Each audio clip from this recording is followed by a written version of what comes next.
I'm finally back from Japan and I feel like it's been a very long time since I vlogged. I did buy a lot of things while I was there, including ceramics, matcha of course, and books. So I thought I would share the books first because I did finish these while I was there. This first one is Inger Christensen's Nostalgia Stories, and I was immediately drawn to this pink cover.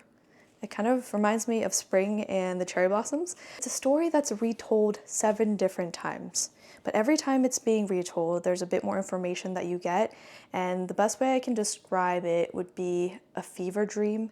It's kind of confusing. You're not really sure what actually happened. Is Natasha really one person? Is she multiple people?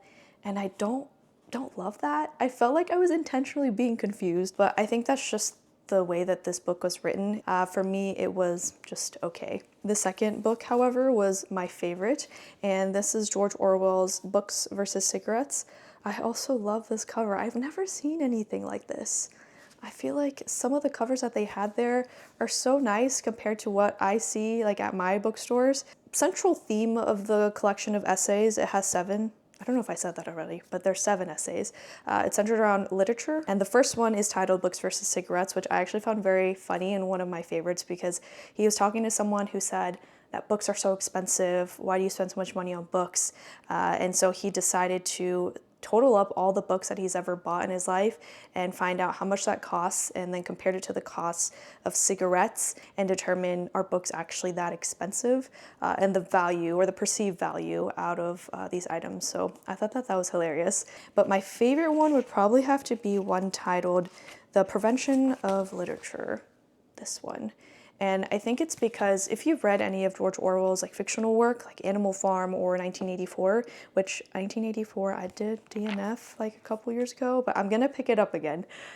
You get to really understand how George Orwell thinks, how that kind of translates into his fictional work. In this essay, he talks about the freedom of the press, the repression of creativity, and how that kills a writer, also rewriting history and totalitarianism, and also the individuals that benefit from that type of structure. George Orwell is not someone who is shy of sharing his beliefs, which is something that I definitely have learned to appreciate in his writing. So if you like his other works, you might find this interesting as well. Okay, that was a lot. I've definitely re-recorded that multiple times, but that's okay. I also wanted to say thank you so much for 18,000 subscribers. About a year and a half ago, I really challenged myself to upload consistently and also improve my video quality and editing, and it's really exciting to see how more people watch and appreciate that. So I want to do like a giveaway or some sort of thank you. I'm not sure the best way to do it or what people would want to receive. I think books probably would definitely be something in there. If you have ideas on what you would like or even how to run a giveaway, I haven't really done that before. Probably have to look that up, but I will brainstorm. If you have ideas, please let me know.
Today is my first day back at work and I'm quite delirious. I'm so exhausted. I think I woke up around 3:30 and then I tried to sleep until 4:30. Our friends texted us around that time because they're also jet lagged, and so we all decided to go to McDonald's at 5:30. We were there for like 2.5 hours and then we came home and I just finished work. So I feel like I've lived like 3 days already, and I'm trying to stay awake actually by working on a knitting project. So I just started this one. It's another sweater, even though it's probably going to be super hot in the next week or so, but I'm strictly a sweater knitter, like a fall winter knitter, because I don't really like a lot of the spring summer patterns I've seen. But I got this new yarn in Japan and it's a very beautiful tweed alpaca wool yarn that has a little bit of white, pink, and peach flecks in there. So I'm really excited to see how that turns out. And I don't really know where I was going with that, but I guess actually I did want to talk about our reading update. So I'm still reading it. I actually purchased the ebook version of it for my plane ride there and just on my trip because I felt like I would have a lot of time. And I think I read about 20 pages on the flight there and then I fell asleep and I never had a desire to read it again. So I didn't. And I was kind of feeling a little bit bad about that, but honestly, I felt no need to force myself, so I kind of got over that very quickly. And I actually bought a couple of books on my trip there, which was really fun because there are a lot of covers that I haven't come across in the US. I also really like buying books as souvenirs on trips because then you can read it on your trip and it has a bit of a memory attached to the book, especially if you read it while you're there. Like I have a vivid memory of me reading East of Eden last year, and I remember coming back home from Hawaii and I was sitting in the window seat and I was just silently crying because I finished the book. Also, like reading books according to like holidays or seasons, I feel like also has like a sentimental kind of memory attachment to it. So that was something that I did. I also have no idea where that train of thought was going. Oh, but I did start a new book on my way back home, and this is Homer's The Odyssey. I actually brought this kind of as a backup, not really thinking that I would start it, but since I really didn't want to read The Count of Monte Cristo, and I finished the other two books, I decided to read it, and I forgot how exciting this was. I remember reading this, I think, ninth grade English. It was required, and I think we also watched the movie adaptation of it, but there's another movie adaptation coming out later this year in the summer, which is why I have been wanting to pick it up. So I think this will be my exciting book, and then this will kind of be my long project book. So I think they'll actually pair pretty well, hopefully. I might pick this up like later this week though, because I am just tired and I feel like I need something very stimulating and exciting to make sure I don't fall asleep. I think I'm gonna make a yogurt bowl now. I'm not really in the mood to cook anything, but I do want something that is very filling, and healthy. Yes.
I ordered dinner for delivery today because I don't have the car this whole week since my husband's out, and so I decided to treat myself by getting Vietnamese food. And normally I don't do this because it is really expensive, but I got 3 things. I got shrimp summer roll, coconut water, and I also got a kid's pho because I didn't want my order's here. Okay, I didn't want a full-size pho, but I wanted a smaller one, and I feel better because I don't think they can't judge me since I'm doing it online. I don't know if they would actually let me even get it if I was in person, because sometimes they do that. Somebody recently stole my package, and that has not happened, so I was very surprised, but I am going to get it now. Is there anyone there? Okay. Yay. I'm so excited. I got it. Perfect. Okay, I guess I thought this was for 2 people, but it's just for 1. Okay, I think this is the pho, so I'll assemble that and then... Okay, the picture honestly was kind of misleading. It thought it came with like a bigger, like a fatter one. That's why I only got 1. I might have gotten 2. That's fine. And this is my coconut water in this very nice holder. I think I'm gonna watch a show. I don't really know what to watch though because I don't feel like there's anything that great out there right now. That's really good. Okay, 잘 먹겠습니다.